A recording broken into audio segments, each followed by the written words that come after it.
बिस्मिल्लाहिर्रहमानिर्रहीम। अस्सलाम वालेकुम। बेटा, लास्ट लेक्चर में हमने कंसेक्टिव रिएक्शंस को स्टार्ट किया था और हमने उसकी बी की वैल्यू कैलकुलेट की थी। आप देख सकते हैं क्वेश्चन नंबर 6 तक हमने इसको कंप्लीट कर लिया था।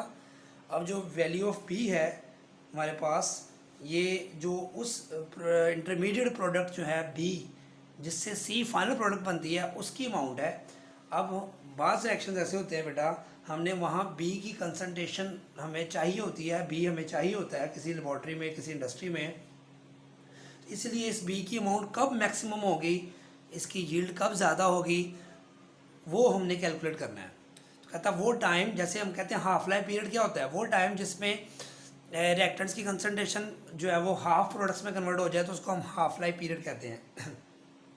इस तरह टी मैक्स का मतलब है वो टाइम जिस पर बी मैक्सिमम होगा उसको हम टी मैक्स कहेंगे, और उस बी की अमाउंट को हम कह देंगे बी मैक्सिमम। मतलब यानी कि बी मैक्सिमम कब होगा ये हम फाइंड करना चाह रहे हैं। किस रिएक्शन के किस टाइम पर, रिएक्शन की किस पोजीशन पर जो है वो बी मैक्सिमम होगा, ताकि हम उसको पता लगा सकें और उसको फाइंड कर सकें। उस टाइम को हम टी मैक्स कहते हैं, और ये हम कैसे फाइंड करते हैं ये आज हम डिस्कस करेंगे। तो टी मैक्स होता है कब, जब when concentration of B is maximum. तो ये हम कैसे फाइंड करते हैं, एक नई टर्म हम सीखेंगे आज मैथमेटिक्स की। आपने बेसिक मैथमेटिक्स में पढ़ा होगा अपने किसी सेमेस्टर में।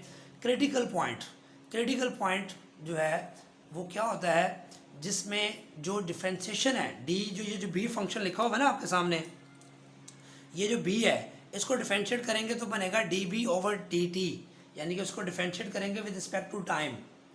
तो D B over D T, और उसका आंसर ज़ीरो होगा तो उस वक्त वो जो रेट ऑफ रिएक्शन होगा वो हम फाइंड करेंगे क्या है, फिर उसको ज़ीरो के बराबर लेंगे। देखें कि हम इसको कैसे डिस्कस करते हैं आपके सामने। अभी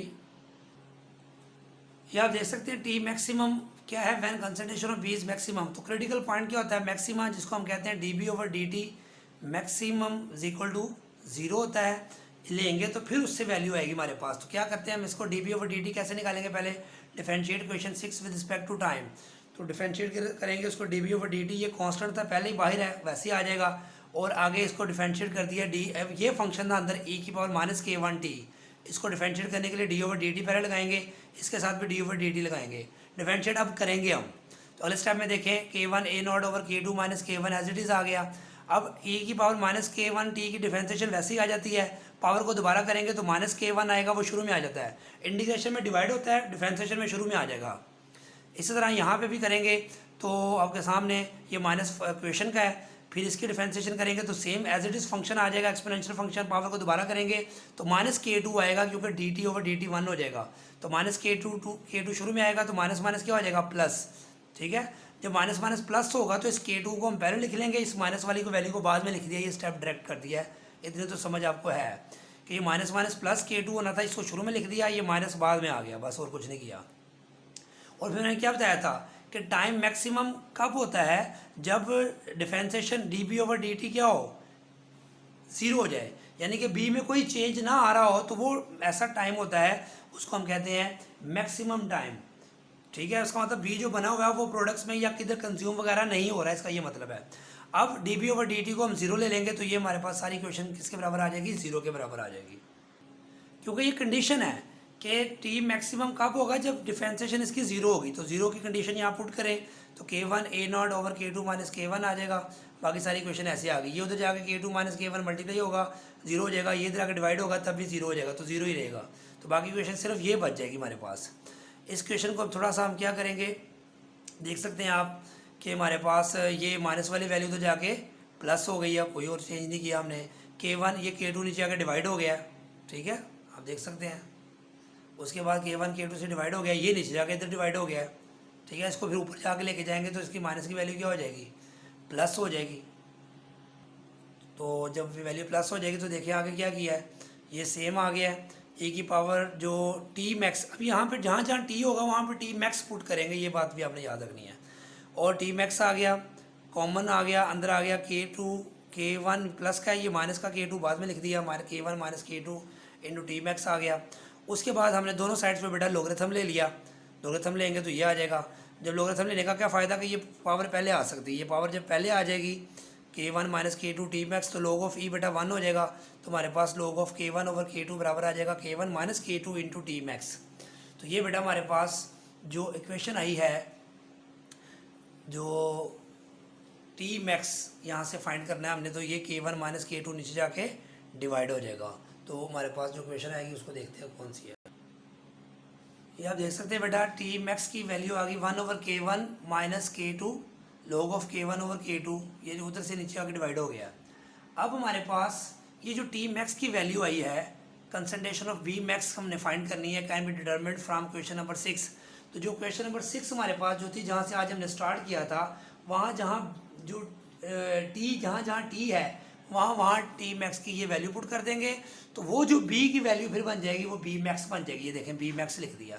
उसी क्वेश्चन नंबर 6 में जो बी था ना, तो बी के साथ बी मैक्स लिख दिया। उसमें ये कांस्टेंट था, बाहर था, वैसे ही था, ए की पावर माइनस K1 टी था यहाँ पे, बस उस टी मैक्स की ये वैल्यू यहाँ पे लगा दी है। मैंने रेड से इसलिए शो किया कि बाकी सारी क्वेश्चन नंबर 6 ही है, बाकी सारी क्वेश्चन नंबर बेटा 6 ही है, ठीक है, बाकी सारी क्वेश्चन नंबर 6 ही है, सिर्फ टी की वैल्यू यहाँ पे ये लगा दी। इस तरह बाकी ए की पावर माइनस K2 टी था, टी मैक्स था, तो टी मैक्स की जगह ये वाली वैल्यू यहाँ पे सब्स्टिट्यूट कर दी है।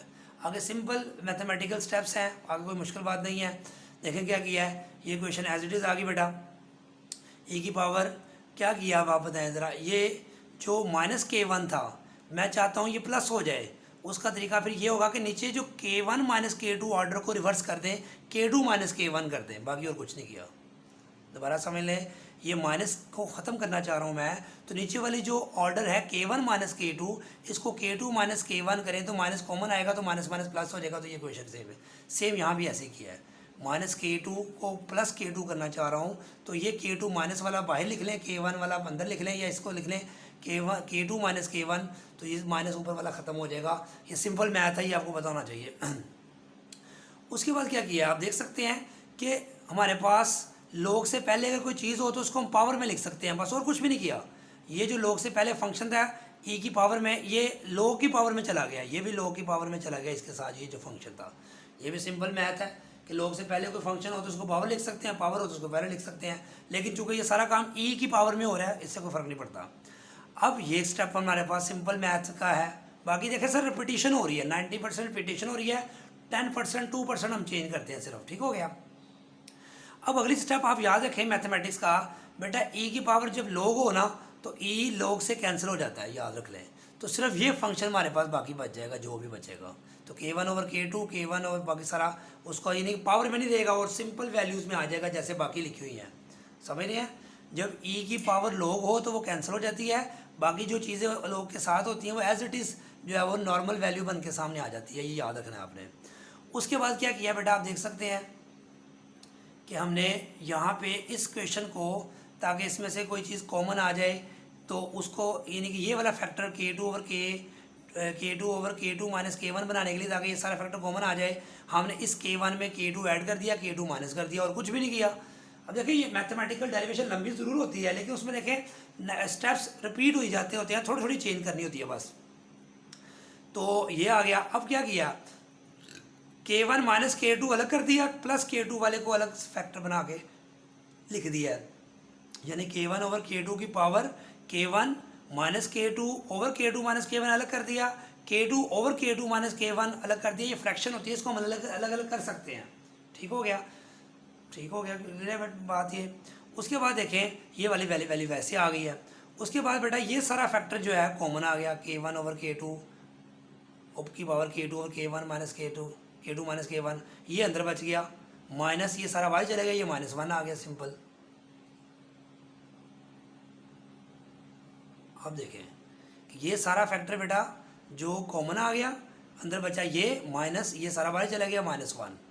तो यहाँ तक आपको कोई प्रॉब्लम नहीं होनी चाहिए, ठीक है जी। तो कॉमन आने के बाद आप देख सकते हैं कि ये क्वेश्चन हमारे पास आ गई है, ठीक है। अब इस क्वेश्चन में आप देख सकते हैं कि हमारे पास बेटा ये स्टेप आपने अब समझना है कि ये हमारे पास K2 माइनस K1 है, मैं चाहता हूँ ऊपर भी K2 माइनस K1 हो जाए, तो ये K1 माइनस K2 ताकि कैंसिल हो जाए।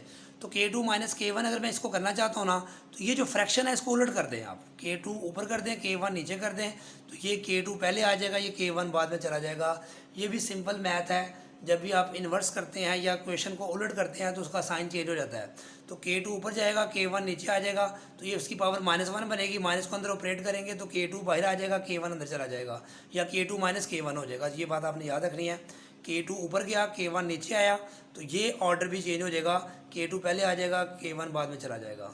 उसके बाद ये अब कैंसिल हो जाएगा, सिंपल पावर 1 हो गई, अब उसमें कोई प्रॉब्लम नहीं है। इसका बेटा आपने एलसीएम ले लेना है।